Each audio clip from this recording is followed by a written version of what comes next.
What is up, guys? DP here from Team Triple Drive, and today I want to come to you with a quick video.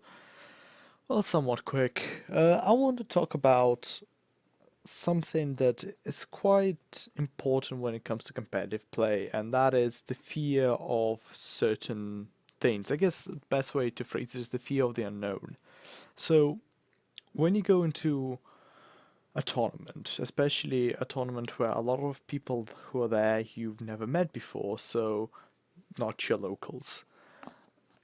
When you play against someone, you are a lot more cautious than when you play against people at your locals. Now, I have a fairly good locals, right? Players of my locals, they are quite good, and they have different variety of decks that I can play against. However, after playing most of them quite a few times, I sort of know not only how they play their deck, but also what they run in it. So I expect to see certain triggers at certain times. I know, for example, um, if I was to play against my friends called Paladins, I can expect both stands and crit triggers. You know, it's the Gold Paladin deck that I profiled. So it's that kind of thing that it's not surprising when it gets trigger well, when a certain trigger hits. But it's not just triggers; it applies to virtually any card in the deck.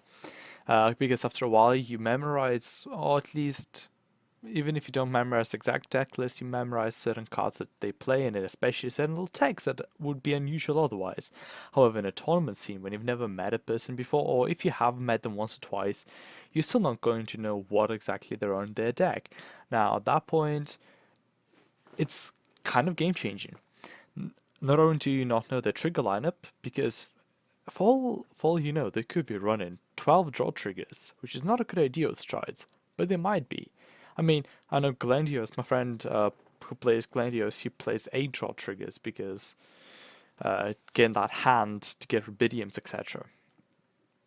So you don't know what they play, and that can actually be the winning factor in a game. Because here's an example. The reason I kind of talk about this is because I'm currently building my Gabriel Angel Feather deck, and I'm kind of trying to figure out the trigger lineup I want.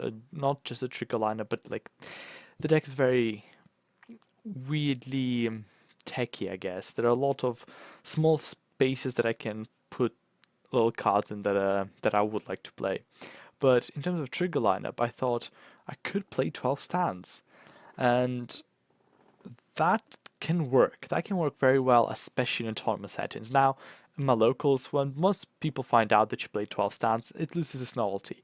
But if people think you're playing 8 stand 4 crit, they will still overguard for your Vanguard, because just in case you hit one of those crits.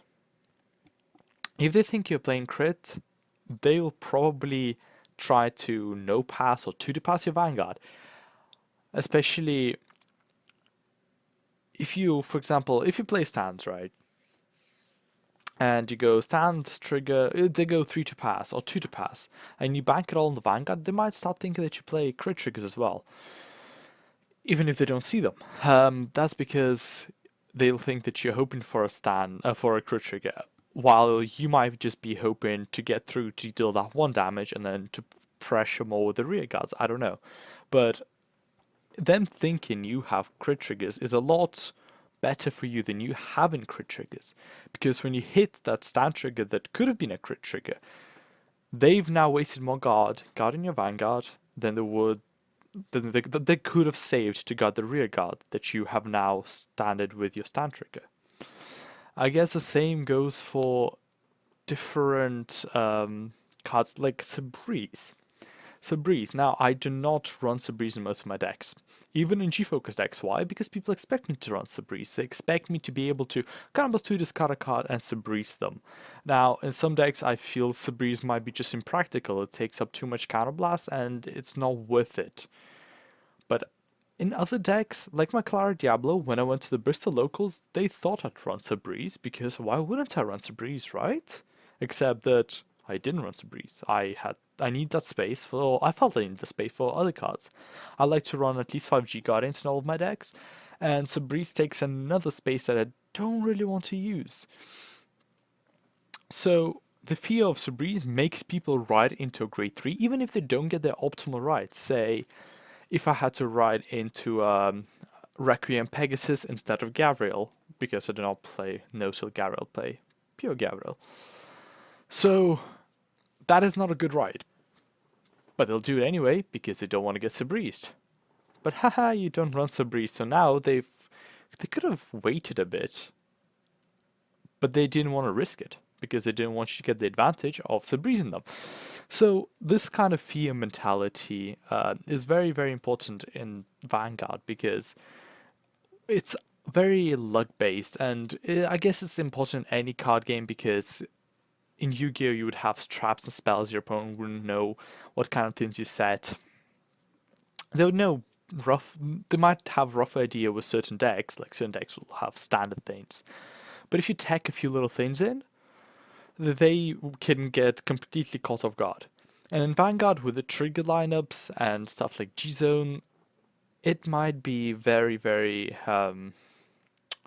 game-changing, because you run those or don't run certain cards. So that is kind of what I feel is really good for competitive play. Now, for local play, the novelty will wear off. You might take a deck, right, that you've built with some ridiculous trigger lineups and ridiculous cards in it. As soon as people get used to it, it'll probably fall apart. If your deck runs on the wow and surprise factor, it is probably going to fall apart as soon as people get the hang of what's happening with that deck. But in a competitive scene, if you're going for a tournament far, far away, especially if there's nobody there that you know, you can get away with it. You can probably get away with running some insane, weird deck. For example, in Cardiff Sprint Fest, somebody was playing B-Stage. Now, B-Stage is really good, right? They're really, really good.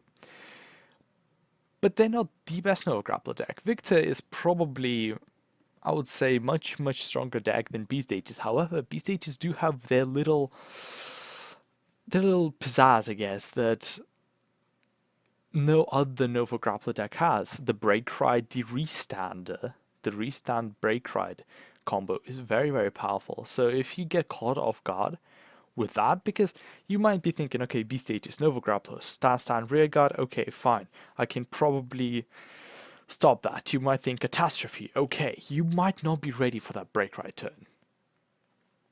Now, you might think about the Break Ride turn, but if you also haven't played against it enough in a while, because let's face it, B-Stages, they're not as present now in the meta as they may have been back when Reverse first came out. And let's face it, it was never super present in the meta anyway, because Breaker was like the only deck played, except for Gold Paladin Raging Form. So, yeah, it's kind of that idea of, you have not experienced this before, I'm throwing you out of your comfort zone, you do not know what to do, you're trying to play people who think outside the box, right? People who can adapt really, really quickly to weird, strange plays. Taking luck factor out aside, they're the ones that are most likely to do well in tournaments, because they can adapt to the situation, they can adapt to strange, unusual decks, and they can win against them. While people that are very comfortable with certain play styles, if they play against something that is not standardized, right? Oh, the person who plays the deck doesn't play like everybody else, they might have a hard time. For example, I am guilty of this, because a lot of the matchups that I can beat is because I played against them a lot. I know how they work. I've played with the deck, so I know the plays it can make. But if somebody starts playing the deck unusually, I'm thrown off. Right now, I do not know how to fight against not machines, Ladywings. because Blade Winds are a new deck. I haven't tested against them enough.